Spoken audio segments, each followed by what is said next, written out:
저희가 오전에 머신러닝의 종류에 대해서 설명을 드리면서 사람의 감독하에 훈련을 하는 것인지 아닌지에 따라서 크게는 지도학습, 비지도학습으로 나눌 수가 있고요. 지도학습, 비지도학습인데 전문가의 지도가 약간이 들어가는 준지도학습이라고 하는 방법이 있다라고 말씀드렸고, 그 다음에 보상과 벌칙이라고 하는 그런 거를 이용하는 강화학습이라고 하는 게 있다라고 말씀드렸습니다. 어, 그리고 또 머신러닝을 나누는 또 기준에서는 데이터를 학습을 할 때 점진적으로 학습을 하는 것인지 아닌지에 따라서 온라인 학습과 배치 학습으로 나누기도 합니다. 여기서 어떤 머신러닝 알고리즘이 있을 때 그 머신러닝 알고리즘이 지도학습에 속하기도 하고 또 어떤 머신러닝 알고리즘은 비지도 학습에 속하기도 해요. 뭐 예를 들자면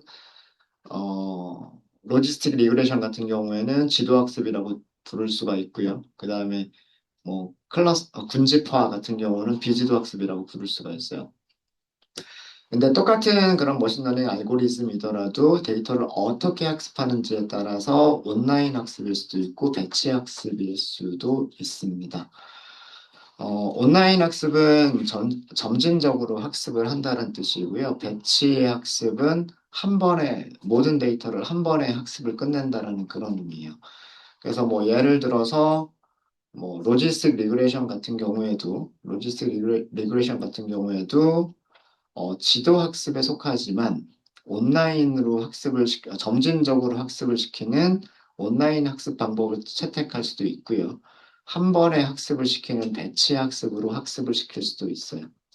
그러니까 어떤 알고리즘이 뭐 여기에만 들어간다 그런 게 아니고요. 어떤 알고리즘이 여기에도 들어갈 수 있고 여기에도 들어갈 수 있고 그렇다는 의미로 생각하시면 될 것 같아요. 근데 저희가 수업 시간에는 대부분의 학습을 배치 학습으로 할 겁니다. 어, 그러니까 온라인 학습은 거의 없을 거고요.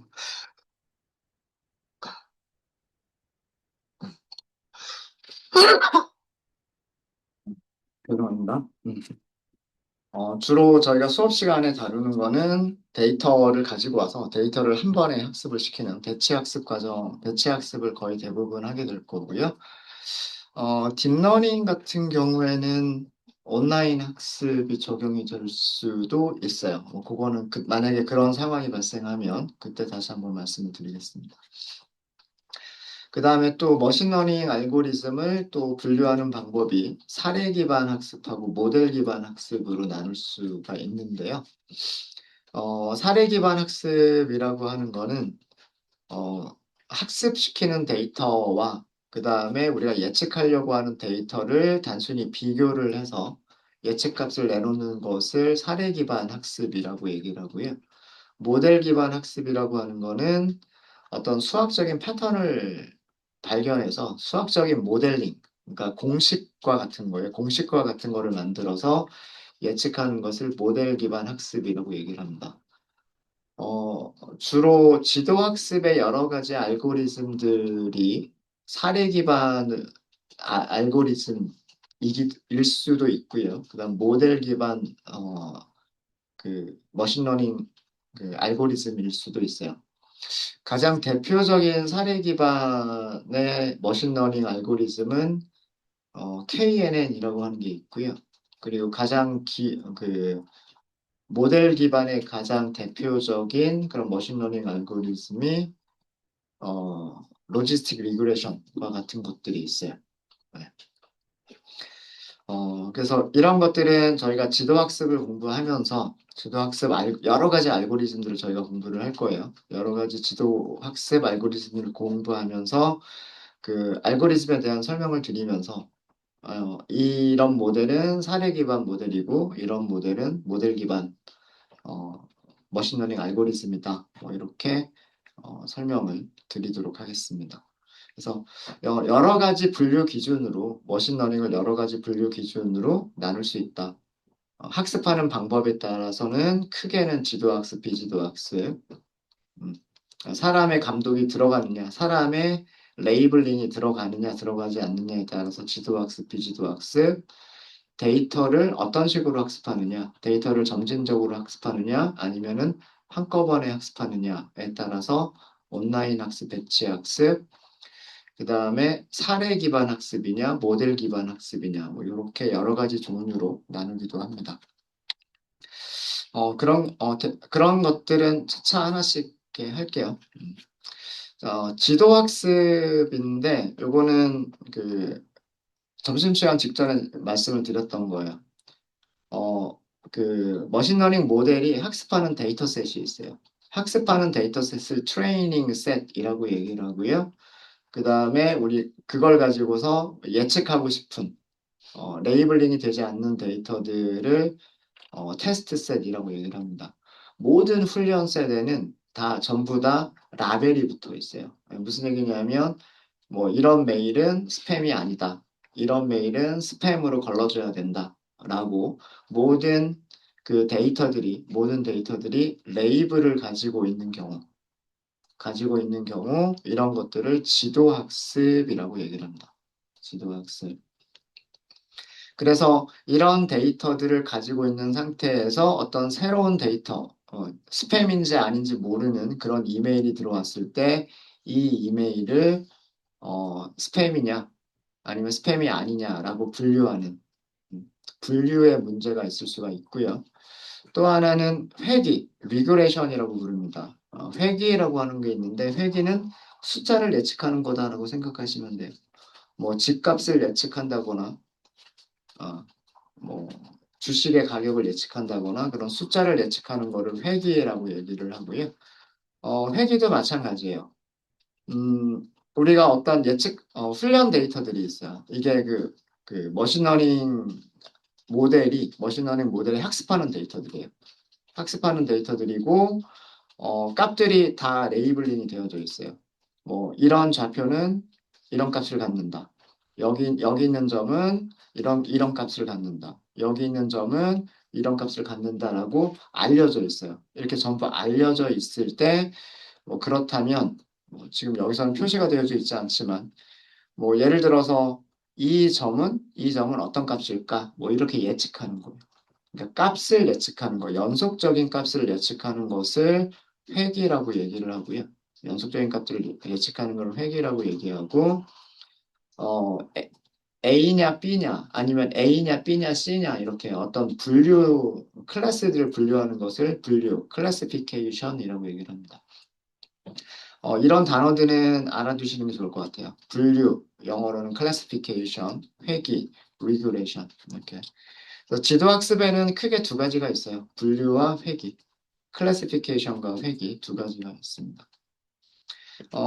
그리고 비지도 학습은 클러스터링, 그 다음에 이상치 찾기, 그 다음에 시각화, 이렇게 세 개 정도로 나눌 수가 있어요.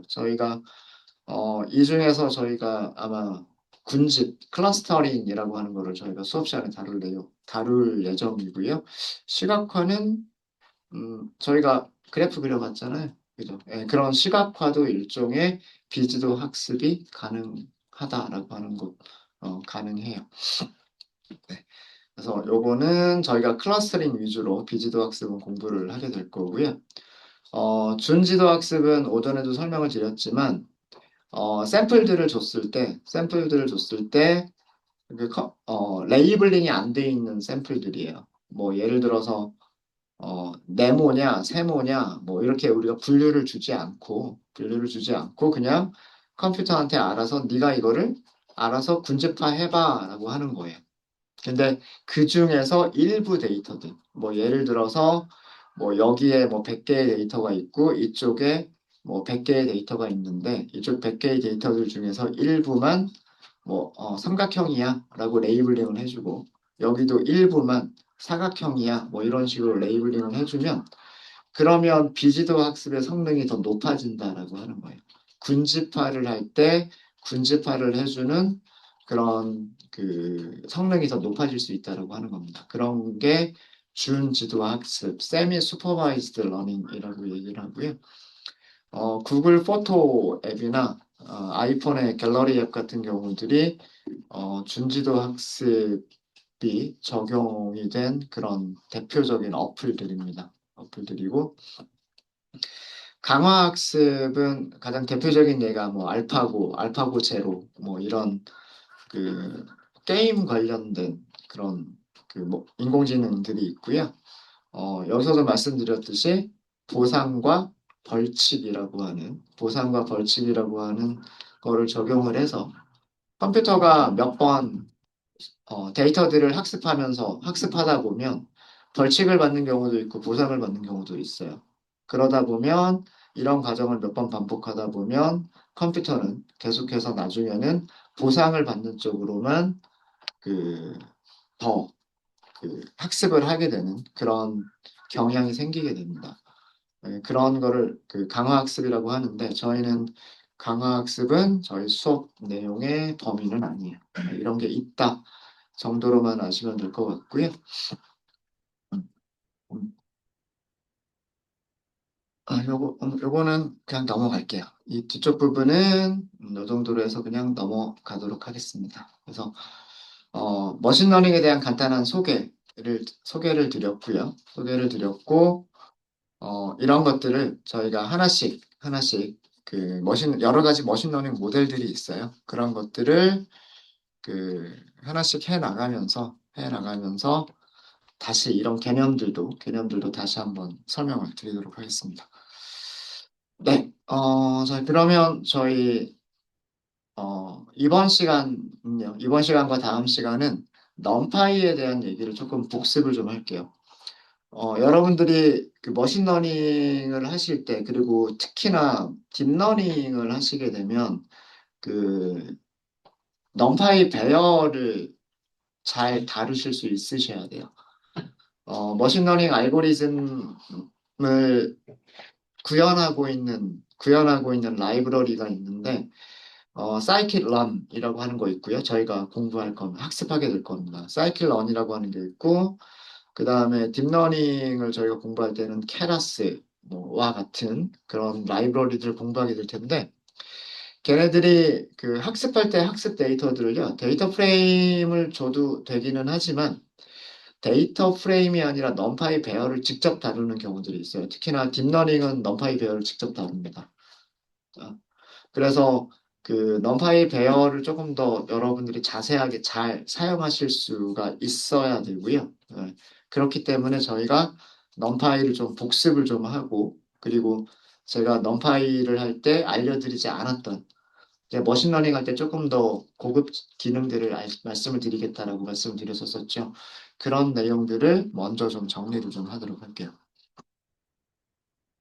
파일을 새로 만들 건데, 그동안 저는 랩 파이썬이라고 하는 폴더에서만 이렇게 했었었는데, 좀 파일들을 좀 구분하기 위해서 폴더를 새로 하나 만들게요. 랩 ml이라고 하는 폴더를 하나 만들고, 그 다음에 랩 ml이라고 하는 폴더 밑에서 새 파일들을 하나씩 만들어 가도록 하겠습니다.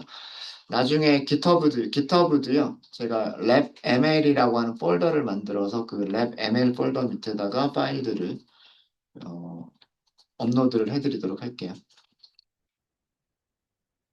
커랩 노트북 랩 ml 머신러닝이란 뜻이고요. 머신러닝 폴더 밑에서 파일을 새로 하나 만들도록 하겠습니다. 커랩 파일을 하나 새로 만들게요.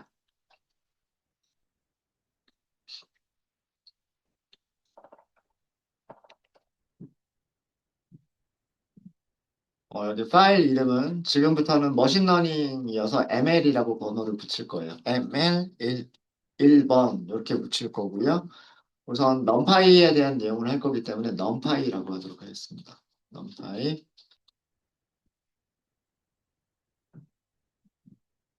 그리고 넘파이 고급 기능, 넘파이 복습, 넘파이에 대한 것들 이렇게 다루도록 하겠습니다.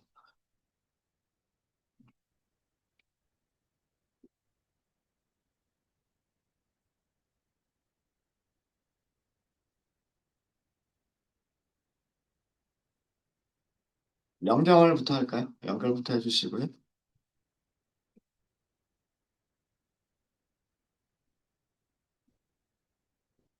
우선 임포트를 먼저 할게요. 임포트라고 하시고요. 넘파이 하나만 있으면 돼요. 그리고 넘파이는 주로 MP 이렇게 별명을 주죠.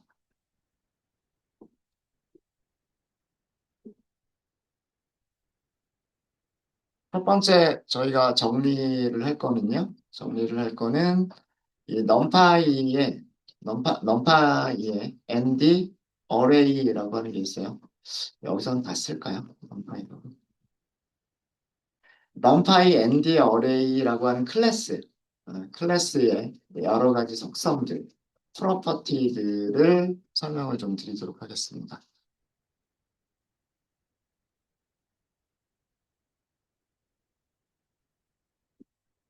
클래스의 속성들이라고 하는 거는요.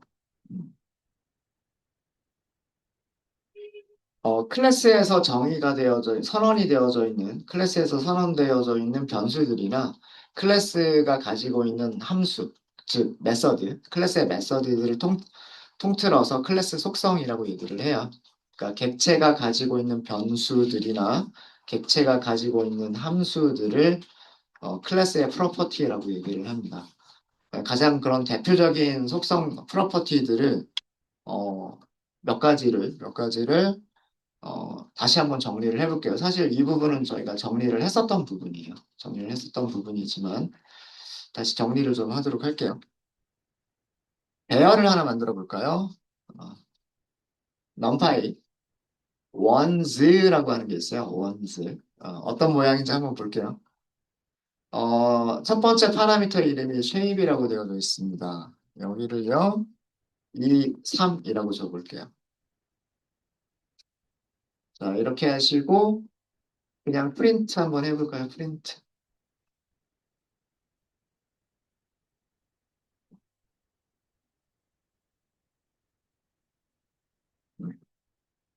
결과 보시면 어떤 건지 아시겠죠? 그죠? 모든, 모든 값들, 배열의 모든 원소가 1인, 모든 원소가 1인 배열을 생성해주는 함수예요.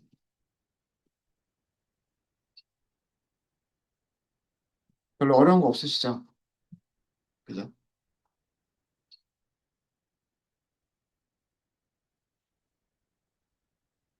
함수 이름이 1원즈, 일들이란 뜻이잖아요. 1. 그러니까 모든 원소가 원이고 1인 거고요. 그 다음에 모양만 주시면 돼요. 모양. 배열의 모양을 주시면 되는데 이거는 행의 개수, 요거는 열의 개수. 어, 정확하게 얘기하면 배열의 첫 번째 축, 첫 번째 축의 원소의 개수, 두 번째 축의 원소의 개수라고 생각하시면 돼요. 여기가 첫 인덱스 0번 축, 여기가 인덱스 1번 축인데 두 개란 얘기는 원소가 한 개, 두 개 이렇게 있죠. 그 다음에 이쪽 축을 따라서는 하나, 둘, 셋 이렇게 있죠.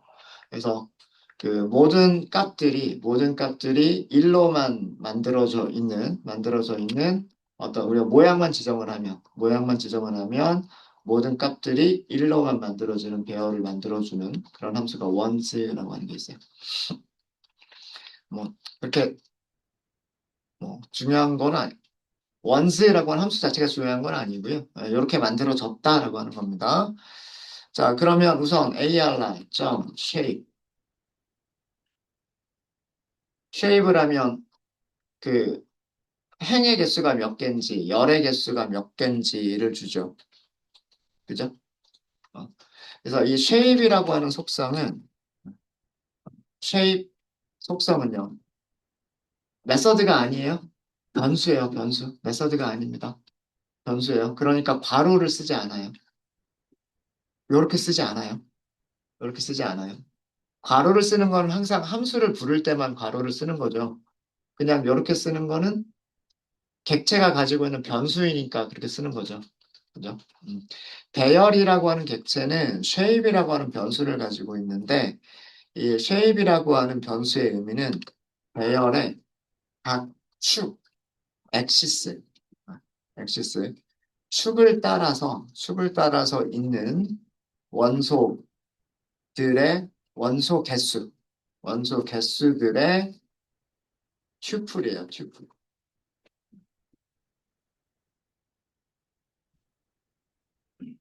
1차원 배열이면 원소 개수가 한 개인 튜플이 되는 거고요. 2차원 배열이면 원소 개수가 두 개인 튜플이 되는 거고, 3차원 배열이면 원소 개수가 세 개인 튜플이 되는 거예요.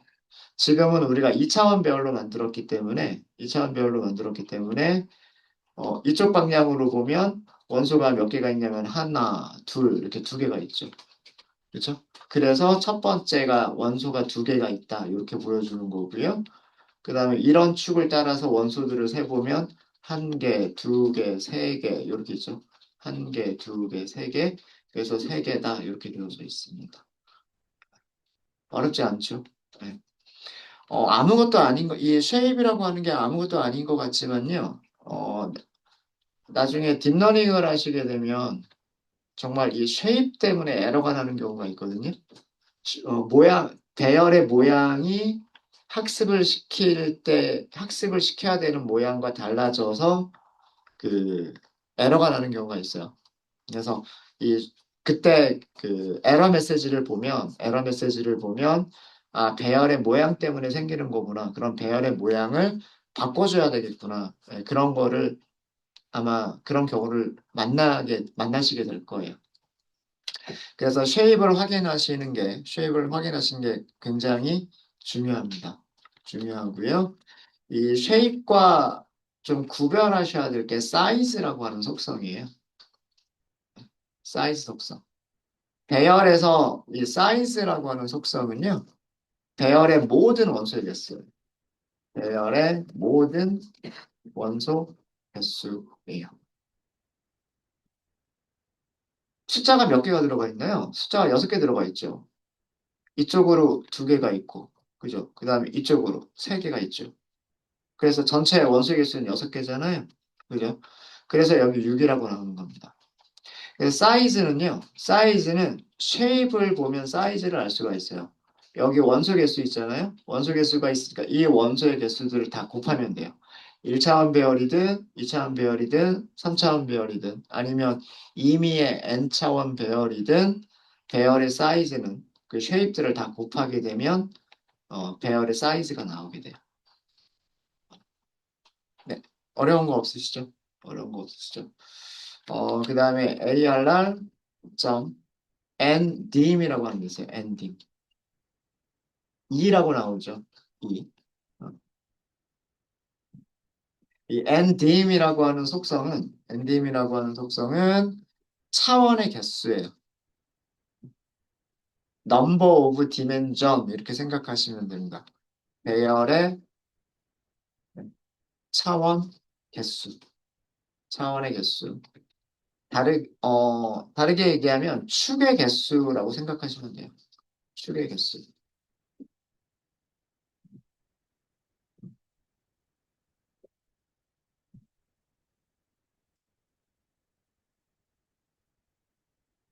1차원은 1차원은 축이 하나밖에 없을 거고요.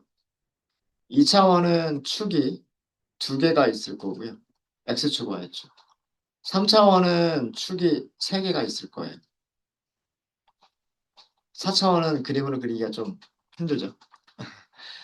이런 식으로 축이 몇 개냐를 나타내는 게 디멘전이다라고 생각하시면 됩니다. NDIM이라고 하는 속성이에요. 그래서 디멘전, 디멘전도 나중에 되게 중요할 때가 있어요. 중요할 때가 있습니다. 그 다음에 ARR.D 타입이라고 하는 게 있어요. D 타입. 속성 이름 보시면 어떤 의미인지 이해되시죠? 그죠? 이거는 배열 원소의 데이터 타입이에요. 데이터 타입. 그러니까 데이터 타입이라고 얘기하잖아요. 그죠?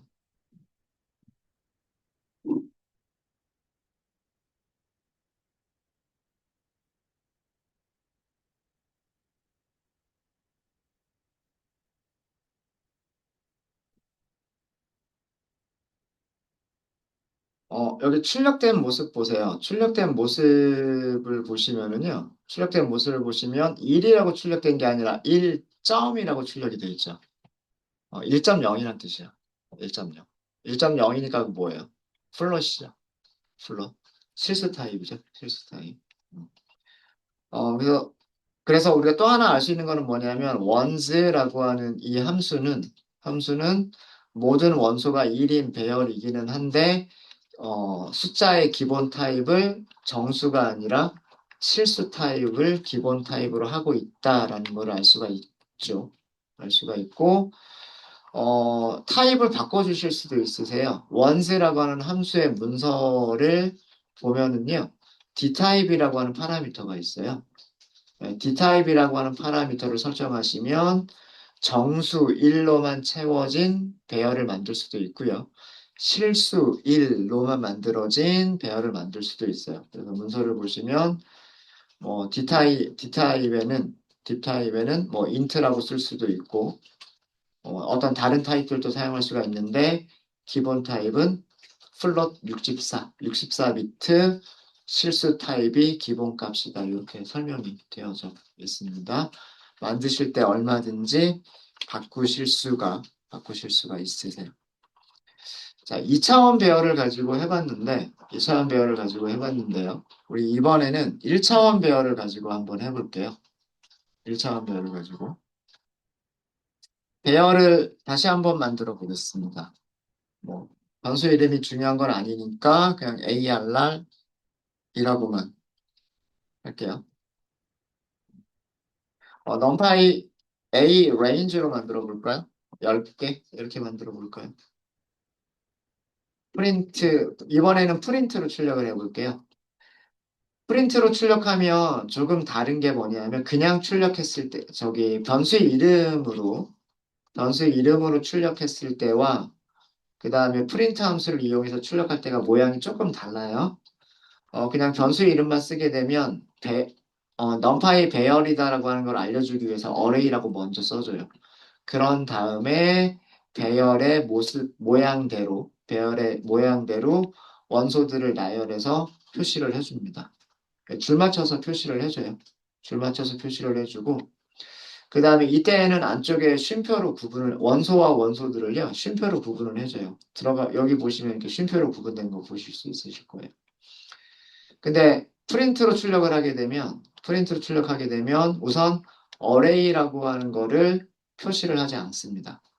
표시를 하지 않고요.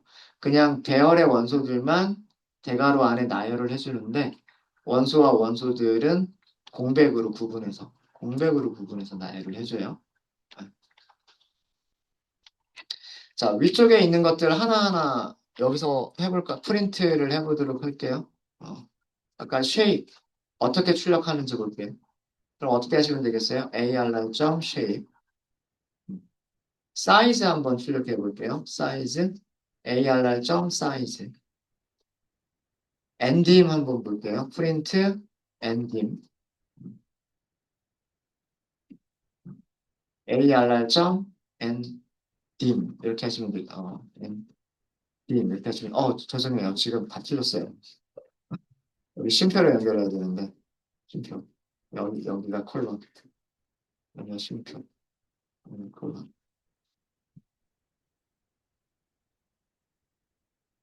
d타입도 한번 볼게요. 프린트 d타입 쉼표 arr d타입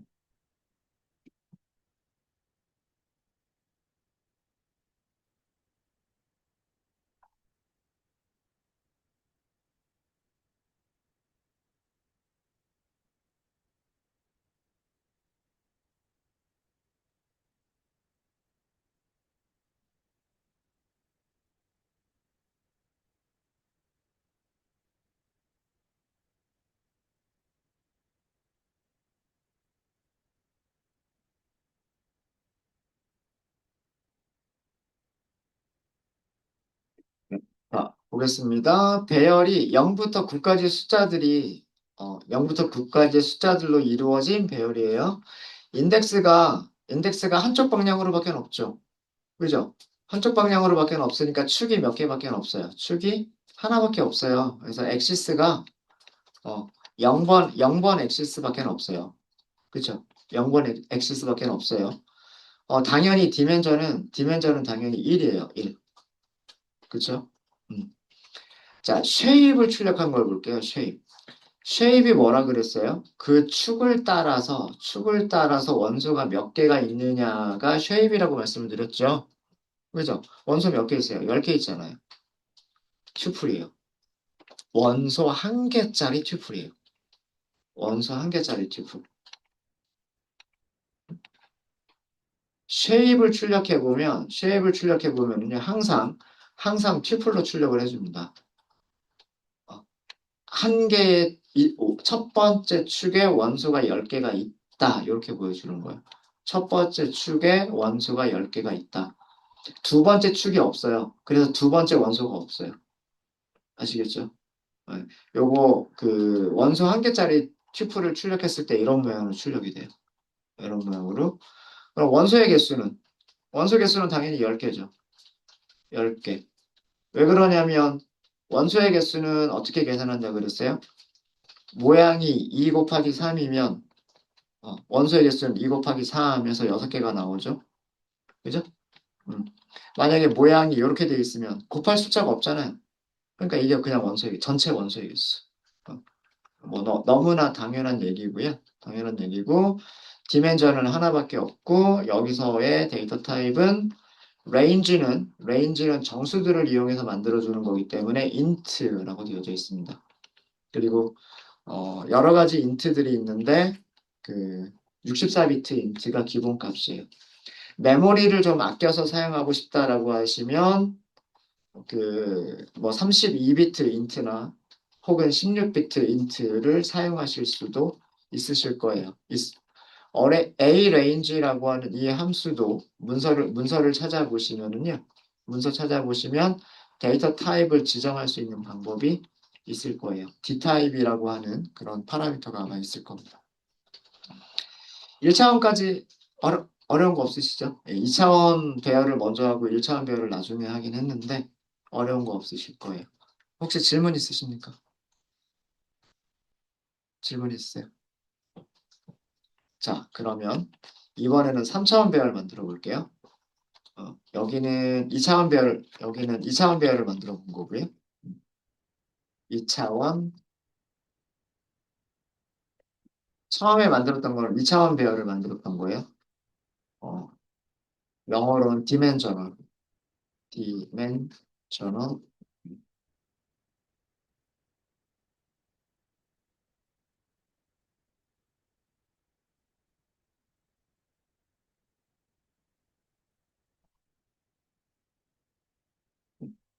그리고 여기에서 바로 직전에 만들었던 거는 1차원 배열을 만들었던 겁니다. 이거는 1차원 배열을 만들었던 거죠. 원 디멘셔널이라고 얘기를 합니다.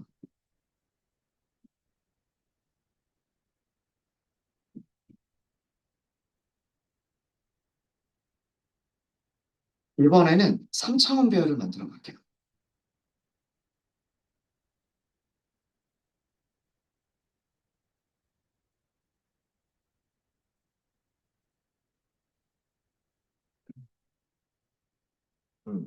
저희가 딥러닝 공부하지 않을 때, 그러니까 이미지를 다루지 않을 때까지는 2차원 배열이 거의 대부분일 거예요. 배열을 다룰 때, 여러분들 데이터 프레임 생각해 보세요. 데이터 프레임은 행과 열밖에 안 가죠. 그죠? 행과 열밖에 안 가지니까 2차원 배열로 취급을 할 수가 있겠죠. 데이터 프레임은. 그렇죠? 네, 그래서 저희가 당분간 머신러닝에서 사용할 대부분의 데이터들은 2차원 배열을 사용하게 될 겁니다. 사용하게 될 텐데, 어, 예를 들어서 이미지를 분류한다거나, 동영상을 뭐 학습을 한다거나, 이런 경우에는 다루게 되는 데이터의 차원이, 여기 오타 있군요. 차원이 3차원 이상이 될 수가 있어요. 뭐 3차원 배열, 4차원 배열, 혹은 그 이상이 될 수도 있습니다. 흑백 이미지 같은 경우에는 2차원 배열로 나타낼 수가 있고요. 컬러 이미지 같은 경우에는 최소한 3차원 배열 또는 4차원 배열이 돼요. 그리고 동영상 같은 경우에는 최소한 4차원 배열입니다. 그래서 그 차원이 높은 그런 배열도 여러분들이 생각하실 수가 있으셔야 되는데 일단 3차원 배열을 먼저 한번 좀 보면은요. 배열을 다시 한번 만들어 볼게요. numpy.a range로 만들게요. 1부터 2 곱하기 3, 6, 64, 24. 24니까 25보다 작을 때까지 이렇게 할게요. 자, 이렇게만 하면 얘는 1차원 배열이죠. 얘는 1차원 배열이에요. range로 배열, 어레이를 만들겠다라고 하는 함수이기 때문에 1부터 25보다는 작은 일씩 증가하는 숫자들로만 만들어진 쭉 한 줄로만 만들어진 1차원 배열이에요. 한 줄로만 만들어진 1차원 배열인데 이거를 모양을 바꿀 수가 있어요.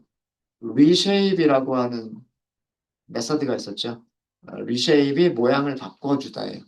여기에 아규먼트로 그 모양을 지정하시면 돼요. 모양을 지정하시면 됩니다. 자, 만들어진 배열을 출력을 먼저 한번 좀 해볼게요.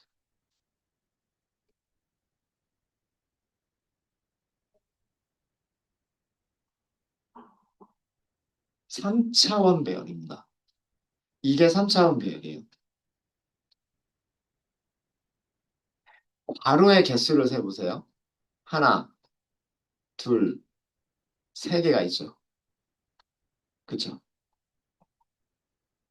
그럼 이거 3차원 배열이에요. 3차원 배열. 끝날 때도 세 개로 끝나죠. 자, 축이 몇 개가 있냐면 첫 번째 축은요. 첫 번째 축은 이게 첫 번째 축이에요. 이게 엑시스 제로예요. 엑시스 제로를 따라서 원소가 몇 개가 있을까요? 2차원 배열 두 개가 있어요. 요렇게까지가 하나의 원소, 그 다음에 요렇게까지가 하나의 원소. 이해되십니까? 여기가 괄호 두 개가 시작했잖아요. 그러니까 이 축을 따라서란 얘기는 제일 앞에 괄호 하나만 제거를 해보세요. 제일 앞에 괄호 하나만 제거를 해보시면 괄호 두 개 시작했죠? 그럼 괄호 두 개 끝나는 곳이 원소 하나가 첫 번째 원소인 거예요. 이해되셨습니까? 네. 이게 첫 번째 원소. 그럼 두 번째 원소는 여기 이 2차원 배열 있죠? 이 2차원 배열이 두 번째 원소인 거예요. 그러니까 첫 번째 축을 따라서 원소 몇 개 있어요? 이렇게 원소 한 개 있죠? 이렇게 원소 한 개 있죠? 그러니까 두 개인 거예요. 첫 번째 축을 따라서. 두 번째 축은 2차원 배열만 보시면 돼요. 2차원 배열만 보시면 되는데 그 2차원 배열이 어떤 축을, 요런 축을 가지고 있죠. 그죠? 2차원 배열이 이런 축을 가지고 있죠. 이 축이 두 번째 축이에요. 원소 몇 개 가지고 있어요? 하나, 둘, 셋. 세 개의 원소를 가지고 있죠. 맞아요? 1차원 배열 3개를 가지고 있잖아요. 그러니까 3차원 배열은 2차원 배열들을 원소로 갖는 거고요.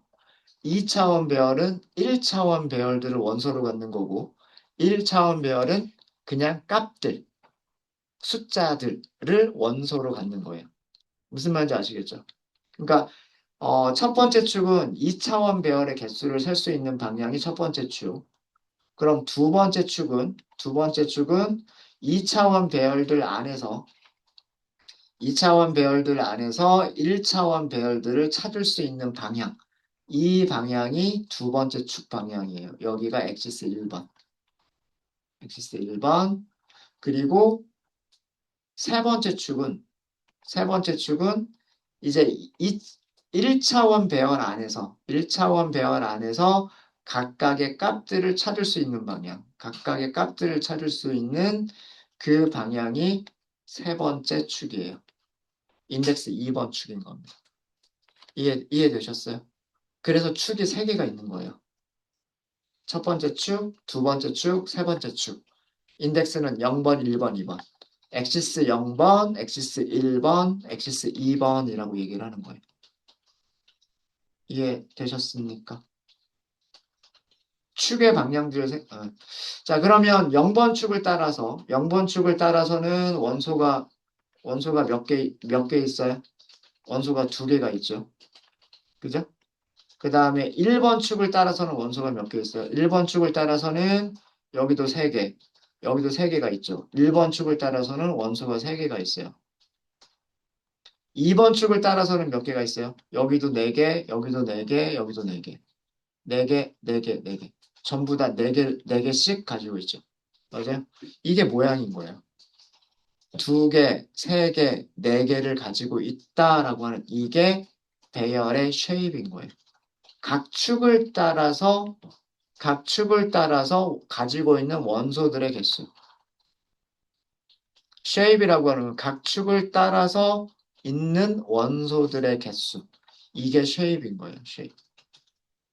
그래서 이런 모양으로 만들겠다라고 하면 이렇게 만들어주는 겁니다. 네. 이해되시나요? 네. 자, 출력해 볼게요. 뭐, 쉐입은 뭐 당연하겠지만 2, 3, 4라고 나올 거예요. ARR shape 출력해 보고요. 그 다음에 사이즈 출력해 보면은요. ARR size라고 하시면 되겠죠. 2 곱하기 3 곱하기 4가 될 거예요. 2 곱하기 3 곱하기 4. 그러니까 24겠죠. 24. 그 다음에 디멘전이죠.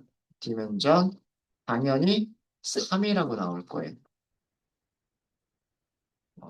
그 다음에 뭐 데이터 타입은 전부 다 정수로만 만든 거니까 뭐 굳이 확인 안 해보셔도 되겠지만 프린트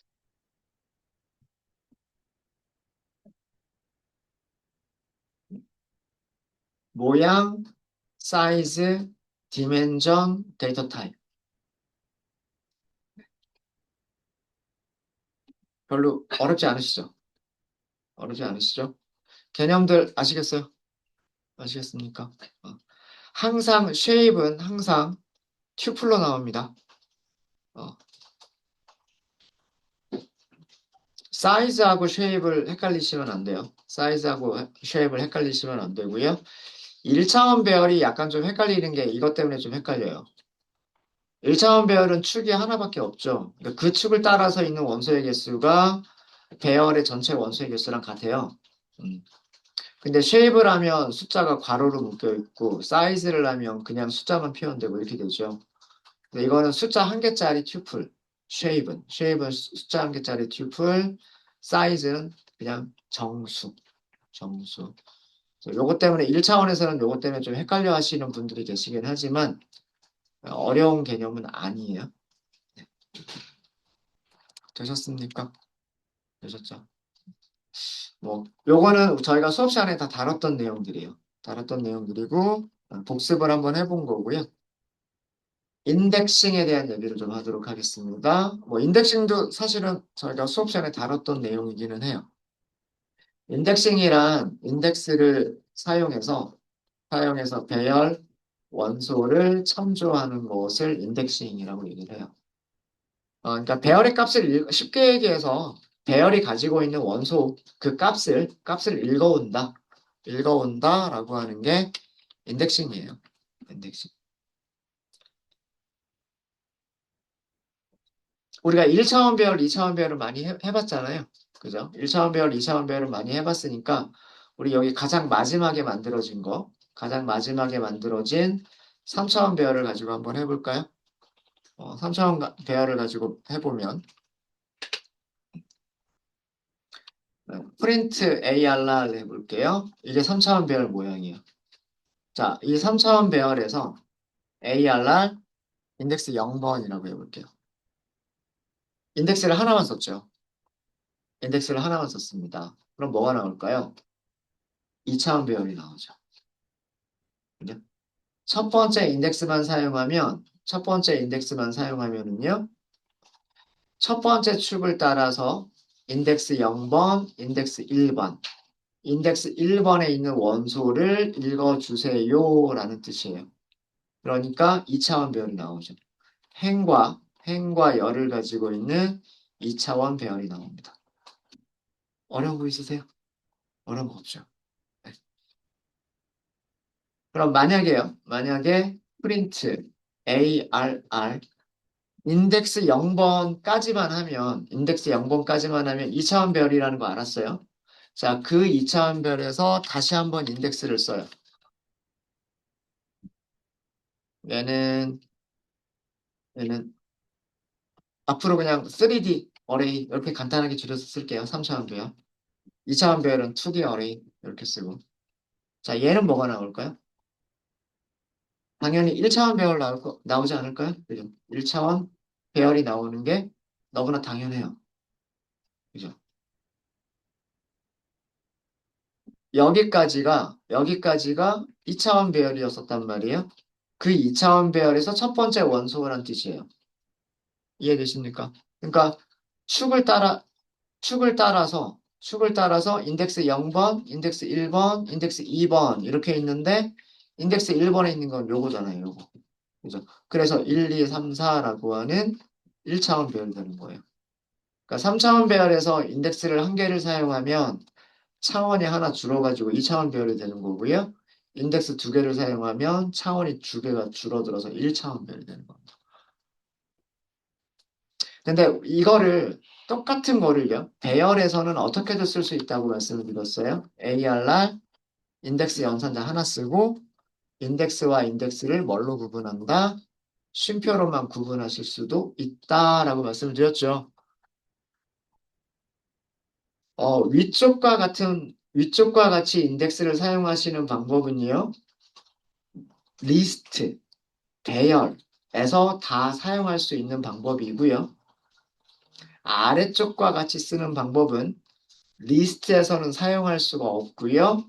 넘파이 배열에서만 사용할 수 있는 인덱스 사용 방법이에요.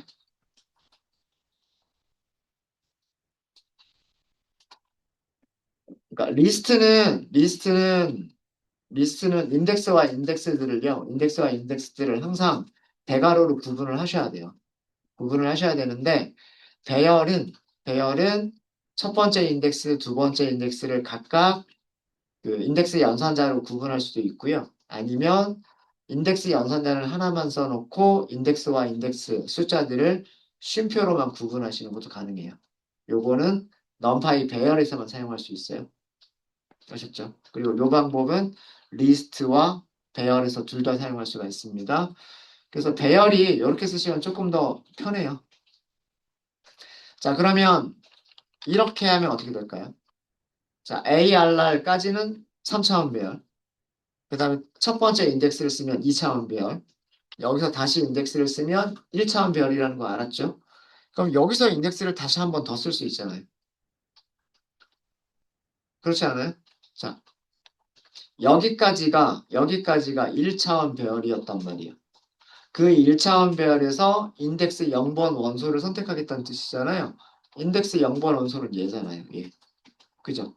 그러면 얘 출력해보면 뭐가 나올까요? 그냥 숫자 하나, 값 한 개가 나오는 거죠. 그죠? 예. 그래서 얘는 그냥 값 한 개가 나오는 거예요. 값 한 개. 그러니까 정수가 나오는 거죠. 정수가. 배열에서는 이렇게 차원이 없는 이런 값들을 배열에서는 뭐라고 부르냐면 스칼라라고 부릅니다.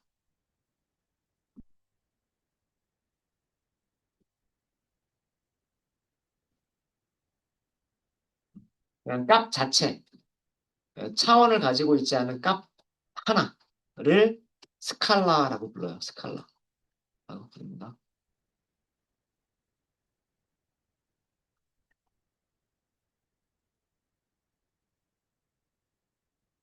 네.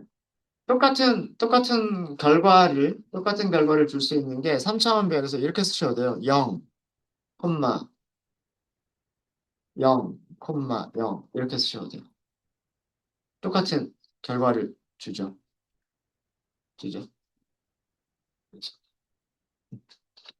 자, 어떤 게 보기가 좋고 어떤 게 더 사용하기가 좋은 것 같으세요? 위쪽하고 아래쪽하고 비교해보면. 아래쪽이 훨씬 가독성도 좋고요. 그 다음에 사용하기도 쉽습니다. 4차원 배열, 5차원 배열, 6차원 배열 이렇게 그 임의의 n차원 배열이 된다라고 생각을 해보시면 첫 번째 방법보다는 두 번째 방법이 가독성도 좋고요. 그리고 그 사용하기도 편하다라고 하는 걸 아실 수 있으세요. 정리를 해드릴게요. 파이썬의 리스트 인덱스 사용 방법.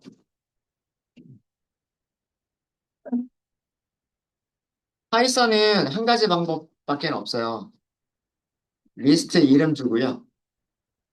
리스트 이름 주고, 첫 번째 인덱스 묶어주고, 두 번째, 어, 두 번째 인덱스 묶어주고, 그 다음에 세 번째 인덱스 묶어주고, 4차원이면 계속해서 뒤쪽으로 더 이렇게.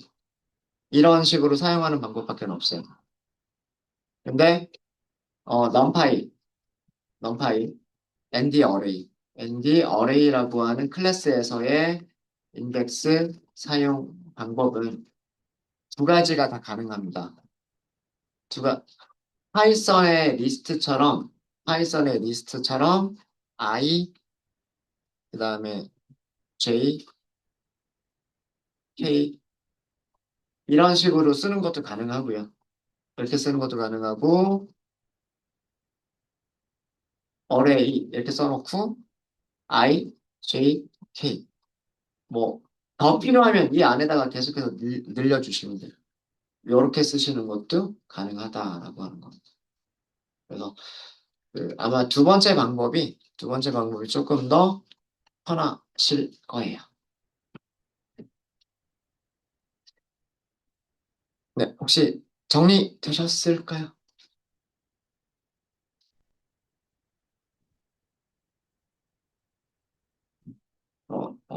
저희가 사용, 여기까지는 저희가 했었던 내용들이기 때문에 했었던 내용이니까 조금 빠르게 지나갔습니다. 네.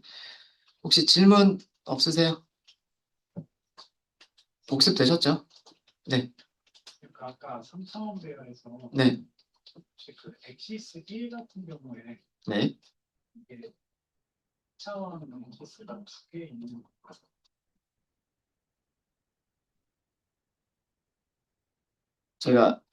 3차원 배열 출력할 때 콘솔 창이기 때문에 출력을 이렇게밖에 할 수가 없어가지고 지금 이렇게 출력을 해주는 건데 이렇게 축이 하나 있죠. 여기 두 개가 있죠. 그 다음에 2차원 배열이니까 이렇게 축이 있고 이렇게 축이 있죠. 이렇게 축이 세 개가 있다고 생각하시면 돼요. 여기가 엑시스 제로, 그 다음에 여기가 엑시스 1번, 여기가 엑시스 2번.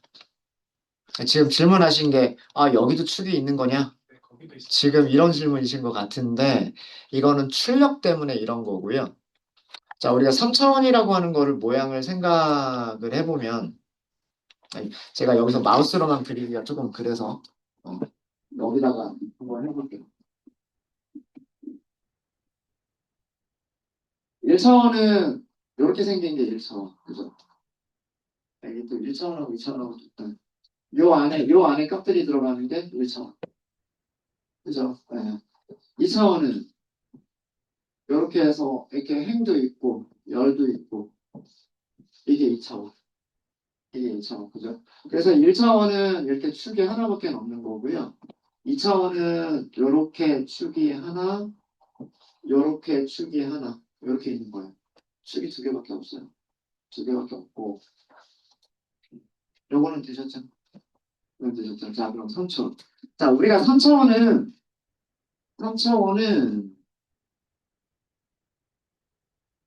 도형이잖아요, 도형. 그죠? 그림을 그려보면 이렇게 될 거예요. 음, 예축이 이쪽이,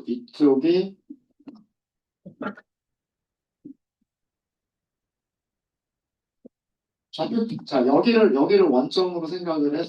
여기를 원점으로 생각해서 이쪽 방향이 엑시스 0, 축 하나.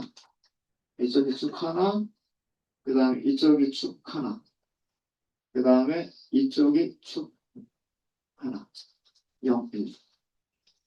좌표축이 3개밖에 없죠. 3개밖에 없어요.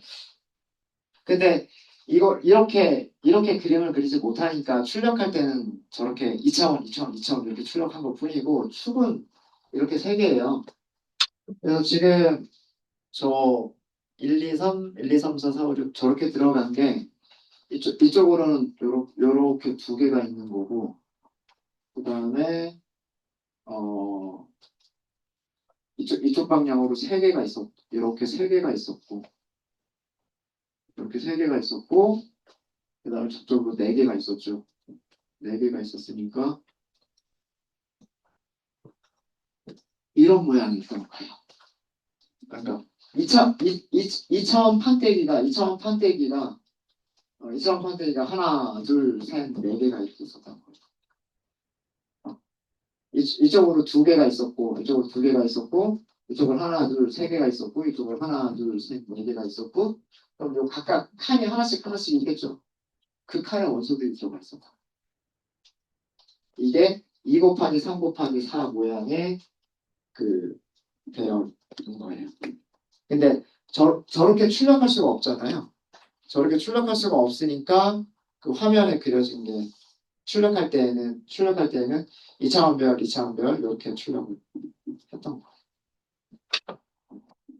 네, 여기서 그 저런 3차원 모양으로 그래프가 나오지가 않아서 이쪽으로 쭉 하나, 이쪽으로 쭉 하나, 이쪽으로 쭉 하나 이렇게 설명을 드렸던 거고요. 네, 또 질문 있으실까요? 그러면 3차원까지는 우리가 머릿속으로 이렇게 생각을 할 수가 있는데 네, 그래도 이렇게 좌표축도 3개 이렇게 하니까 4차원 배열, 5차원 배열, 6차원 배열 이렇게 하면 이게 머릿속으로 그려지지가 않아요. 우리가 살고 있는 공간이 3차원 공간이기 때문에 사람의 머리로는 4차원, 5차원 이 축을 만들어낼 수가 없어요. 그냥 어떻게 생각하시면 되냐면 4차원이다 그러면 3차원 배열들을 원소로 갖는데요. 3차원 배열들이 있는 그 방향이 첫 번째 축이 되는 거고 그 다음에 3차원 배열은 이렇게 축이 3개가 있는 거고 이렇게 축이 3개가 있는 거고 그 다음에 2차원 배열은 축이 이렇게 2개가 있는 거고 1차원 배열은 축이 하나가 있는 거고 네, 그렇게 생각하시면 돼요. 5차원 배열이다. 5차원 배열이다 그러면 4차원 배열들이 있는 그 방향이 1차 첫 번째 축. 그 다음에 두 번째 축은 3차원 배열들이 있는 방향이 두 번째 축. 세 번째 축은 2차원 배열들이 있는 축. 네 번째 축은 뭐 1차원 배열들이 있는 축. 그렇게 그런 식으로 볼 겁니다. 어, 그 3차원부터는 그림으로 그리기도 어렵죠. 근데 3차원까지는 뭐 저런 식으로 그림을 그려볼 수는 있으니까. 네, 또 질문 있으실까요? 쉐이프는 무조건 투표만. 네, 튜플이에요. 네, 튜플로 만들어지게 되어져 있습니다. ND 어레이 클래스를 보시면. 네. 네, 또 질문 있으실까요? 질문 없으십니까? 네, 그러면 이번 시간 여기까지 하고요.